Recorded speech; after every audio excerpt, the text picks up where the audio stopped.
actually got a very nice book for being first in classics. Oh, wow. There was only one other person in the class.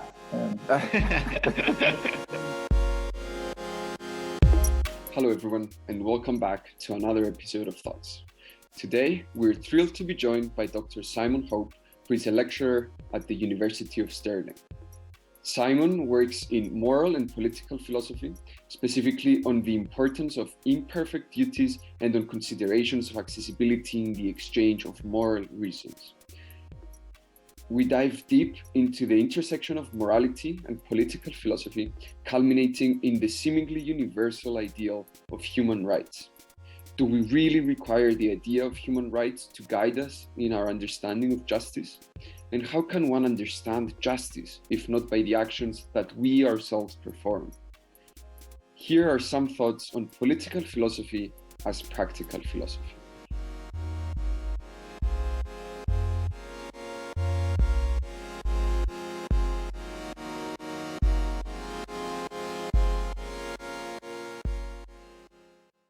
Right.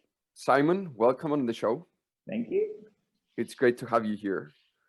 Why don't you start us off with your interest in philosophy, how it happened, when did it come about, and what exactly interests you to start thinking about?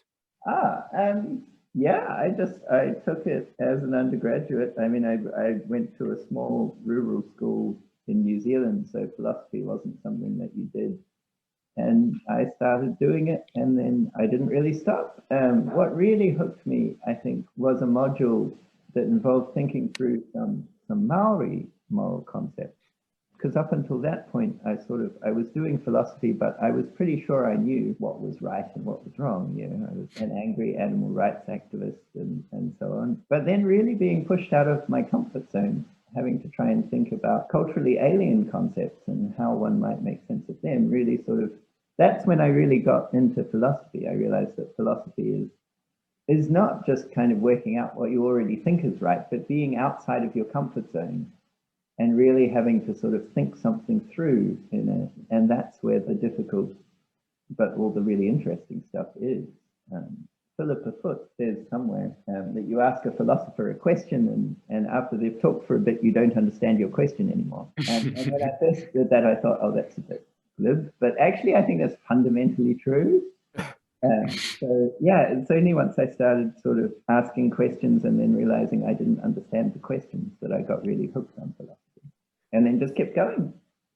Well, on that note, what's a recent question that you have been mulling over, that you have been thinking about? After reading your papers, I'm in particular thinking about the Western culture in philosophy and its impact on the world. I mean, officially, I'm a political philosopher. That's what Stirling pays me to do, what they employed me to do. But increasingly, I find myself preoccupied with the question of what is political philosophy exactly, rather than just sort of going ahead and writing something about justice. I'm increasingly preoccupied with the question of I don't really know what I'm doing. I'm trying to figure it out, and a whole bunch of questions are connected to that. Which certainly keeps me busy. So yeah, that's what I spend most of my time thinking about at the moment. It's interesting. You said earlier that philosophy might be about putting yourself outside of your comfort zone if you're trying to do meaningful philosophy. What exactly does that mean? Does that mean kind of taking in different perspectives, or putting yourself in uncomfortable positions? Like how are you thinking about that? Yeah, I mean, one style of philosophy I just can't get into is the stuff that uses very clever but very artificial thought experiments to try and motivate intuition, or the stuff that just assumes there's a kind of bedrock of reasonable intuition that you can build up from, which you do see a lot in modern moral and political philosophy. It's as though the starting points are already clear and you just kind of go from there, which is interesting. It's interesting to sort of take an idea and see how far it goes. But I worry that assumption of reasonable consensus is both philosophically and politically problematic. And so, yeah, I guess getting outside of your comfort zone for me means trying to think in a different way, trying to you don't take your intuitions as fixed points. But you need to sort of think of some way of some account of objectivity in thought that doesn't just take it for granted that everyone agrees with this. I mean, that's very difficult to do. That is, for me, being outside my comfort zone. Yeah, I've always found it funny in philosophy, like how the kind of role that intuitions play is pretty huge. Like, I mean, obviously not everywhere and for all philosophy, but it seems like a really valid and quite often like powerful objection to something is like, that just doesn't sit with my intuitions. Well, I don't have that intuition. And when you're talking about this in a kind of more broad way and thinking about where these traditions are coming from, that kind of seems quite ridiculous almost. Yes. And here's another way of putting the thought. Modern moral and political philosophers in particular often talk about we, but who is included in that manifold is never specified. And I think that's a really fundamental philosophical issue of who you're taking to be included in the manifold you're speaking to and for. And yet it just doesn't seem explored. And if the we turned out to be much more restricted than they assume it is, then that could be a problem. So I've always assumed that the we that the philosophical readings referred to seemed obvious to me, that it's each and every one of the humans that are alive or were alive. So that seemed very obvious to me growing up and in recent years while I'm an undergraduate. Is that a wrong assumption to make? I don't think so. So one thing I find really interesting, I'm not sure what to think about this. If you read really careful studies in the history of ideas, you get a very clear sense of who exactly someone like Thomas Hobbes is speaking to. And then I'm not really sure who I'm speaking to.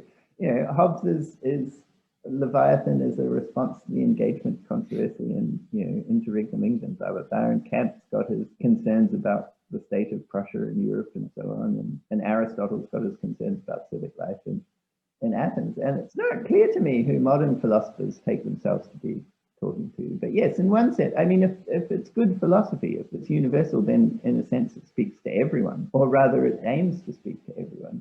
But speech is communication, and communication has to meet certain conditions. It has to be followable in thought by those you address it to. And I'm not sure all of the philosophy that aims to speak to all of us actually acknowledges those conditions. Yeah, maybe this is a good time to introduce your. So you worked on a conference or a project called Domesticating Global Injustice. Is that right? Can you tell us a bit about that? Yeah, it was a network that ran for several years. So that network provided a platform for Western philosophers, if I can use that term, to connect with. Was it specifically philosophers in Africa, or was it philosophers from all over the world? No, we didn't have the budget for all of it. I mean, the airfares were pretty brutal connecting Europe and Africa. It was connecting Western philosophers working on global justice in particular with African philosophers. That was the idea.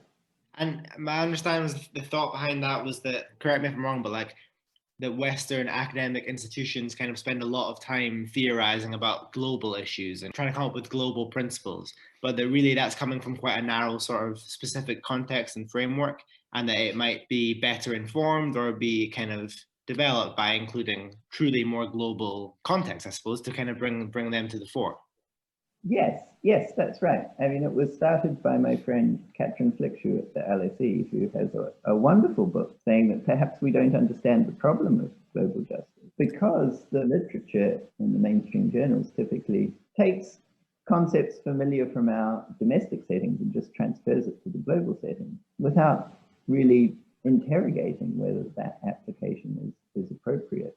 So her thought is we don't actually necessarily know what the problem of global justice is until we've understood how other people who are also affected by it understand it. And it's only in light of that that you could possibly have confidence that your domestic ideas can transfer to the global setting. So she's not denying that they could, she's just saying there's a step missing. She also thinks that when you do that step, you see that they probably don't fit. So that's the basic idea, that to understand the problem, you need to get multiple perspectives on it. And what we think the problem is might not be what philosophers in other places think the problem is. So the idea is that we're trying to find these universal and common values or principles that should solve problems. But the problem with this is that we only are familiar with problems at home, and the problems that we have at home are restricted and have a specific historical context to them, and they are defined by the audience that is implicated by them. And when we try to generalize out of that context into the global stage, we run into problems because our experiences differ so much. Is that an apt description? Yes, though I think there's also something missing from it. I didn't understand the project. I don't think most of us involved understood the project as a project of finding the universal principles. There's an even more fundamental problem of working out what accessible reasoning could be in these contexts. So the search for universal principles might sound too quick in that we know how to think about this. We just need to think it through. But the problem is more, we're not even sure how to think about it exactly. So this is where we don't understand the question phase of philosophy. Yes. It's not taking for granted that there are universal values, but it's more sort of asking about what would the necessary preconditions for an answer to the question of global justice be? And that would have to be some kind of, I'm tempted to say, public reasoning, but I don't mean that in any sort of narrow John Rawls style way. I mean it more in the broader sense that Kant speaks about it. Reasoning that's followable in thought and actionable in principle by an unbounded domain. And we've got to work out what that could be. And that's what I think the project was mostly about. It wasn't like another attempt at the UN document where, here, let's get everyone together and work out.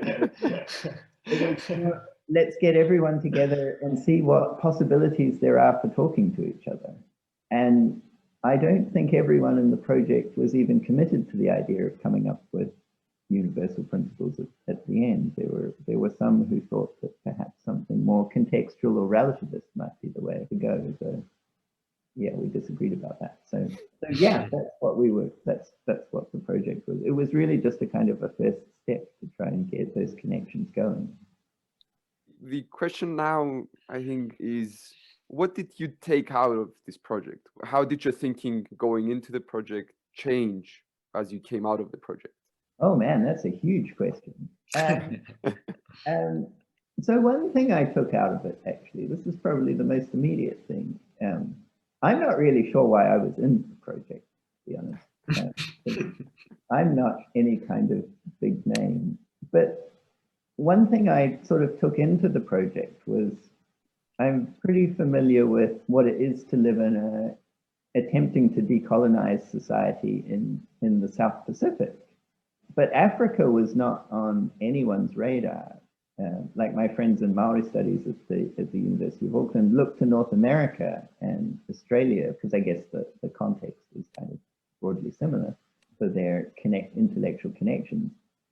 So I was interested in getting a completely different perspective. And one thing that sort of disfigures all of our thinking about morality and justice is the gross history of colonization. That's the kind of the broad context in which all modern thinking takes place.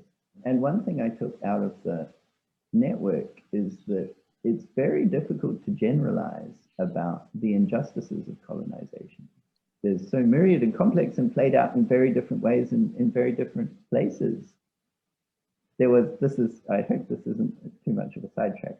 When India achieved independence from Britain, some American anthropologists went into rural India to do a study about what the locals thought about the British leaving. And they had to give it up because they couldn't find anyone who knew what the British were. Like in impoverished rural India, obviously the empire had shaped their lives in all sorts of fundamental ways, but it wasn't ways that were visible to them. As far as they were concerned, they weren't sure that they had been colonized. So it's very difficult there is a lot of literature about what's wrong with colonization, looking for sort of trying to boil it down, like you've got a Bunsen burner and you're trying to extract the essence of the injustice. And it struck me that that's probably not the way to think about complex problems. you want to try and keep their complexity in view. So that's the main thing I got out of it, I suppose. But also just a whole lot of really interesting connections with literature and people that I really weren't very aware of. Right. So while you were talking, what struck me was the vast kaleidoscope of possibilities for experiences in the colonizing context. If we were to simplify and say that there is a divide between colonizer and colonized, which I'm not sure we can, across that divide, there's so many different experiences. And I'm guessing that the literature on colonization primarily comes from Western analytical philosophical tradition. So how does that define that literature in a way that may not be inclusive from the other side of that divide? How does the Western philosophical tradition come and impose itself and says, right, so we've done those things, they're wrong, and now that we have acknowledged that they're wrong, it's fine. Is that a way that happens, or are there more to play? I think that, again, that's a really big question. And I think there are multiple literatures on colonization. And a number of them are not written by Western academics. And I'm increasingly becoming aware of the African literature, but there'll be Asian and South American literatures and so on that I'm completely unaware of. I'm aware of sort of North American and Pacific literatures as well, from where I grew up. But sorry, I'm waffling. Here's the thought. Just to take one literature, the recent debate in Western journals about what's wrong with colonization. A good friend of mine wrote a very good, really thoughtful and interesting contribution to that, but he didn't mention one source outside of the narrow Western literature. It really gives you a sense of a bunch of established Western academics talking to each other about this and not trying to reach out to other literatures. That strikes me as problematic. But there's also, I guess, what's the bigger issue here? It would also be helpful, I think, to separate two questions. There's a question that's sort of internal to the Western tradition of whether we can actually disentangle the philosophical insights from pretty much the entire corpus from their racist and sexist and from all the prejudices of their time. But that's a kind of question entirely internal to that tradition. There's also the question of what it would be to engage with that tradition from outside of it, given that it doesn't speak to you. And this is something that African philosophy is very alive to. People like Paul and Hortense saying that it's very clear when they read the classics that the authors never expected an African to be reading those things. And actually, you find exactly the same thought in the most recent London Review of Books, someone writing about anti-Semitism in literature, saying that it was very aware to her as a child that Virginia Woolf and Roald Dahl were not expecting a Jew to read their... Yeah, it's not just colonization understood as the particular kind of historical process of political and cultural domination, but that question really interests me, and it's not one that can be answered from just within the Western tradition, because it's not a question that just concerns the Western tradition. And so that's where you really need to reach out across boundaries of literatures, I think, to make connections to other ways of thinking about things or other perspectives.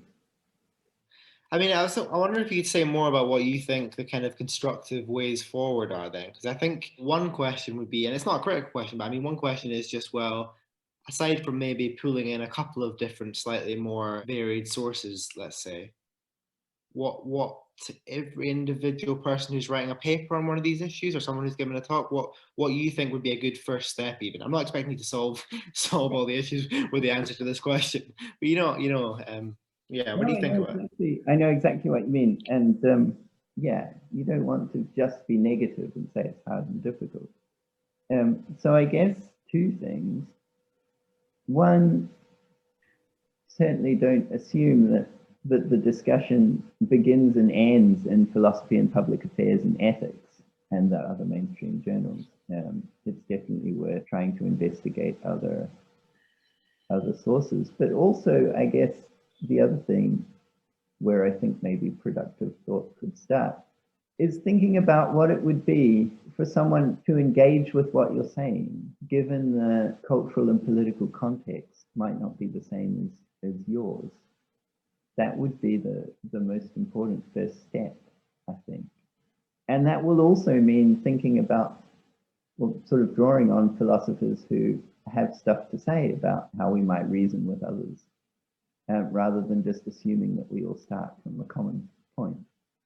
So we've been dancing around your paper, basically, the ideas that are in your paper. I think it's time to talk explicitly about it. So your paper, it's called Political Philosophy as Practical Philosophy, a Response to Political Realism. And you posit in that paper, in very general terms, that when we talk about philosophy, we should be talking about a practice, about something that we do in our daily lives. So this refers to something you said also earlier about concepts being actionable and understood and seen. How does that fit into the discussion of the divide between Western philosophy and, for example, African philosophy? I see it as promising because, well, for a couple of reasons. So in the background here, I guess, is Kant, who is, after all, the philosopher who tells us that knowledge of how we should live is practical knowledge rather than theoretical knowledge, which is an unusual thought these days. And I guess once you understand, or on a certain reading of Kant, which I think is the right reading, though we don't need to get into why that is, the concern with universalizability is a concern with, it's trying to find a standard of objectivity for thinking about how we should live, where objectivity is a matter of everyone being able to adopt the maxims in question, the principles, if you like. And so he's trying to give a philosophical account of what it would be for someone to be able to adopt the principle, which is exactly the kind of thing I was suggesting you don't get when we start with a set of comfortable assumptions about or intuitions that people have ethically, because then you're already assuming acceptance of basic moral commitments. I'm not suggesting Kant's trying to say something to someone who rejects the idea of morality entirely. I don't think he is. It more works recursively. Given that we think moral principles are principles for all, what would have to be true of the reasoning that justifies those principles if that were the case? And that reasoning is practical reasoning, which I think is also helpful because there are a whole bunch of theoretical judgments that their truth value doesn't depend upon their accessibility. The world is not flat, regardless of what anyone might think. And my judgment that the world is not flat doesn't need to be accessible to someone who thinks it is. The thought is practical knowledge can't be like that, because the object of practical knowledge is what should be done, which is yet to be done. So it has no reality independent of the judgments that express it. And that seems like a helpful way of trying to reach forward to an account of what it would be for reasoning to be accessible across different perspectives. It doesn't have to be taken up, doesn't have to be motivationally sufficient, but it does have, it's a modal claim. And so it's sort of my interest in the idea of knowledge of how we should live, knowledge of what justice and morality are as being practical rather than theoretical knowledge is connected to my kind of sense of where the philosophical and political problems might lie when we're thinking about how to live. Given that we think, as you guys said earlier, given that we think that accounts of how we should live speak to everyone. So that's the complicated connection. But I see in Kant an attempt at giving an account of what it would be for reason to be followable, and that strikes me as very promising. And so the political realists who emphasize the cultural and historical and political context and don't want political philosophy to be, done in isolation from that, I think they're right about that. I'd want to emphasize that too, but it doesn't strike me that that's a problem peculiar to political philosophy. Moral philosophy is also the question of how we should live, given that we disagree about how we should live. So some account of reasoning that could be followable and thought and actionable and principled by all is needed in both cases. I'm wondering if you could, for our listeners, if you could very simply define the idea of theoretical knowledge when it comes to political and moral philosophy, and the idea of practical knowledge when it comes Sure. to. Sorry. Yes, this is getting really complicated, but then philosophy does get. That's very true. So, as Kant and I believe Aristotle both draw the distinction, the object of theoretical judgment is given to the judging subject. So it exists independently of that judgment. So it's a claim about the existential relation between object and judgment. In theoretical judgment, the object of judgment exists independent of the judgment, and so is given to the judging subject. In exactly the way as I said before, the world is a certain way regardless of what you think. But things are different in practical judgment because the object of practical judgment is yet to be done. And it's not going to be done except in virtue of the judgment, I should do this. So thought is, my understanding of justice is in part understanding of how I should live. What we mean when we say things like justice and honesty and so on are action guiding. To grasp those concepts is to understand something of the shape of your life if it's to go well. And this is yet to be done. And it's only, you're only going to live justly in virtue of your judgment, I should live justly. I mean, someone might be just by accident, I guess. It's just pure fluke that they always give each their due without even really realizing it. But I think you'd want to say something, there was something defective in that. So yeah, in practical judgment, the object of one's judgment, which is what should be done, has no existence independent of that judgment. Your judgment is sort of produces its reality. And so that's the fundamental difference. So to finally answer your question, on a very standard view in moral and political philosophy, practical judgment is just the kind of application of theoretical judgments about how we should live, but knowledge of what morality is and so on is theoretical knowledge. And then you just apply it. You put it into action in your practical judgment. Well, I'm increasingly unsure that that's right. Practical judgment isn't just the follow through on theoretical judgment about how to live. Knowledge of how we should live is practical all the way down, I would want to say. So don't ask me to give you a knockdown watertight argument for that yet. But I think there is something, and this isn't an argument for it, but it's just a kind of acknowledgement point, is it's easier to fail to see the need to take different perspectives into account if you think that knowledge of how we should live is theoretical. Because it's kind of out there regardless of what anyone thinks, and its truth conditions don't depend on. I mean, Parfit has a response along these lines.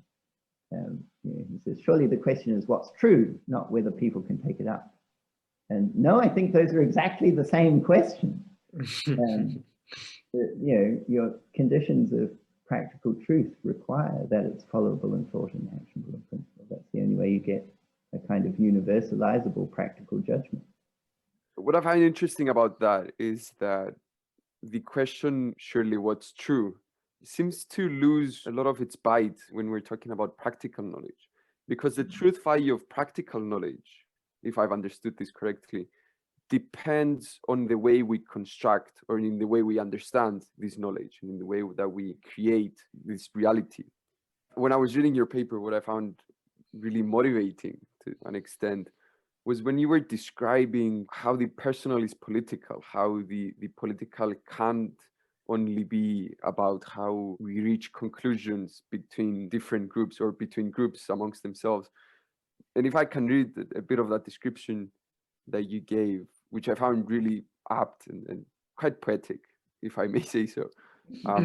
So you write, a decision where to sit on a bus or who to kiss in public, which job to apply for, which language to speak in, who to make friends with, how one modulates one's voice, how one brings up a child, or what one's academic program of research will be.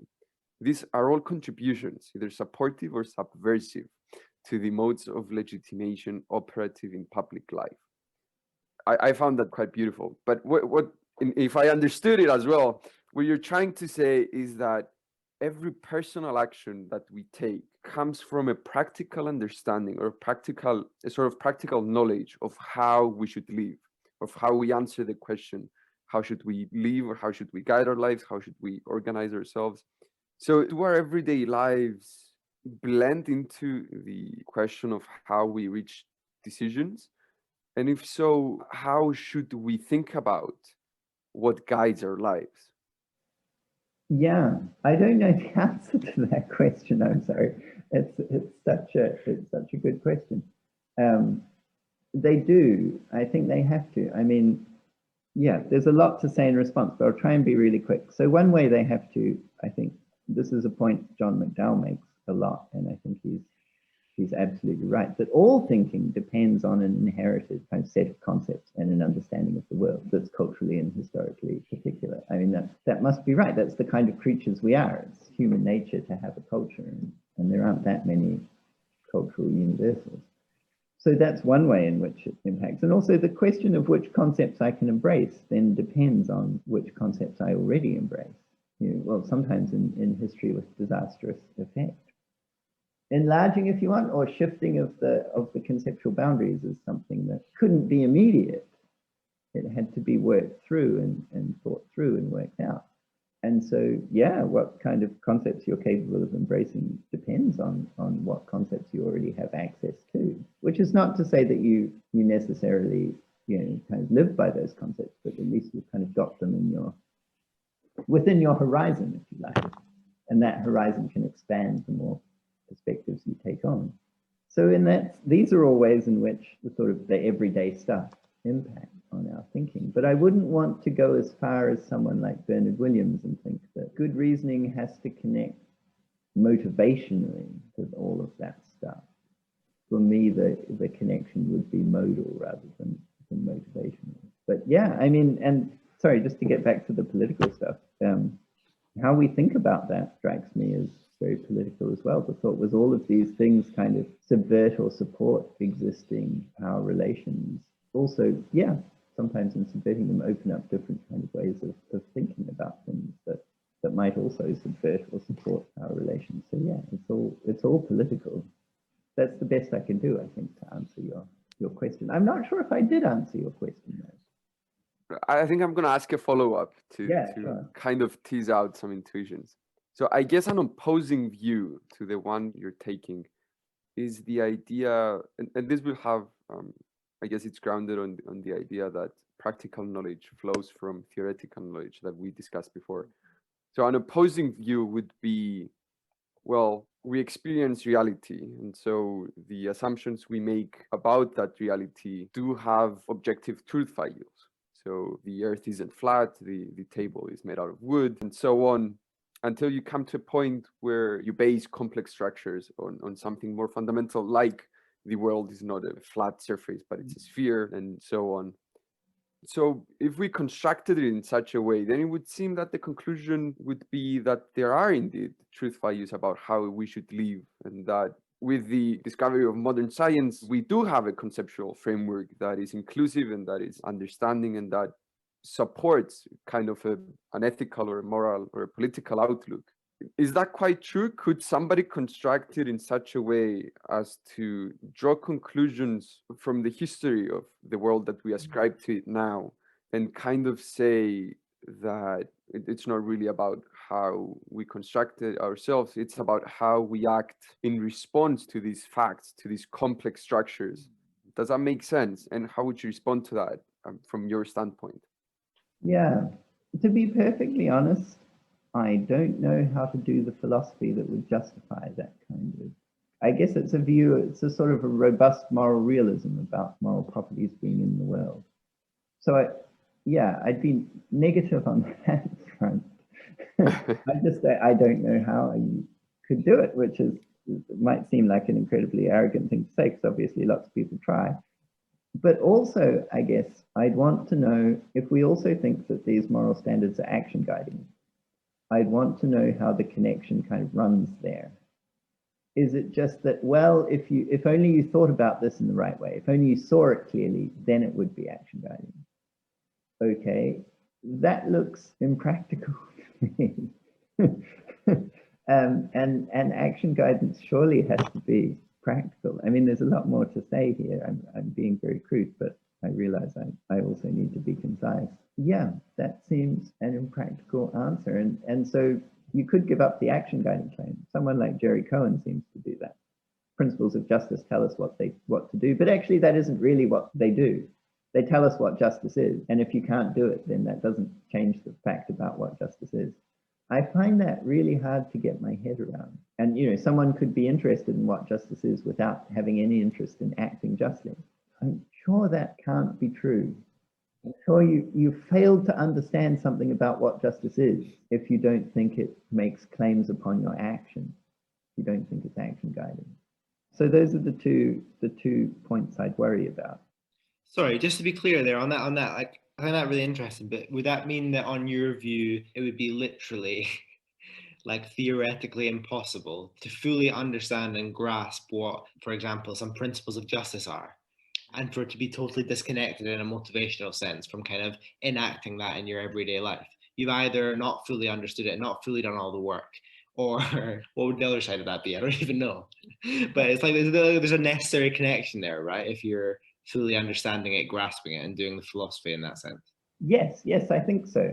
I think that's right. I mean, there's room for being weak-willed and so on, because then you do understand that you should do it, but you're not doing it. But it's possible to utter true propositions. Even Donald Trump could articulate a morally true proposition about the basic equality of human beings, but then you look at how he lives and you think that actually he doesn't understand that. Because, I mean, it's not that what he said would be false, but he doesn't understand what that actually means because he's not attempting to live by it. It's not guiding his action. So I have to turn my own doubt on myself at this point. I'm not completely sure how to do the philosophy to vindicate this. But I think the way to go might be asking what would have to be true of a principle for it to be action guiding. And it would have, the judgment X is just would have to have this kind of productive element to it.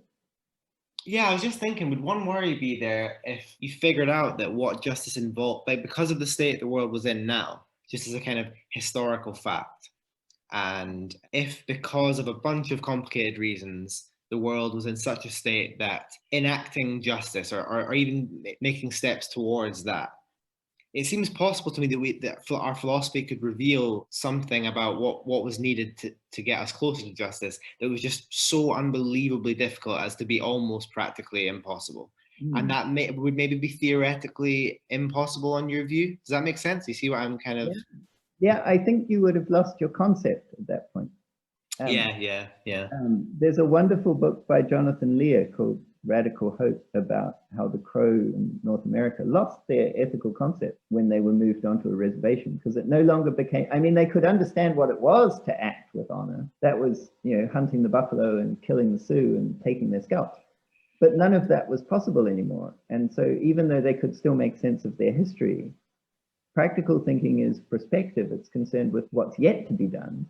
And they couldn't make sense of what that could mean. And I think if you want another example, I don't know if either of you have read this novel, The Road by Cormac McCarthy.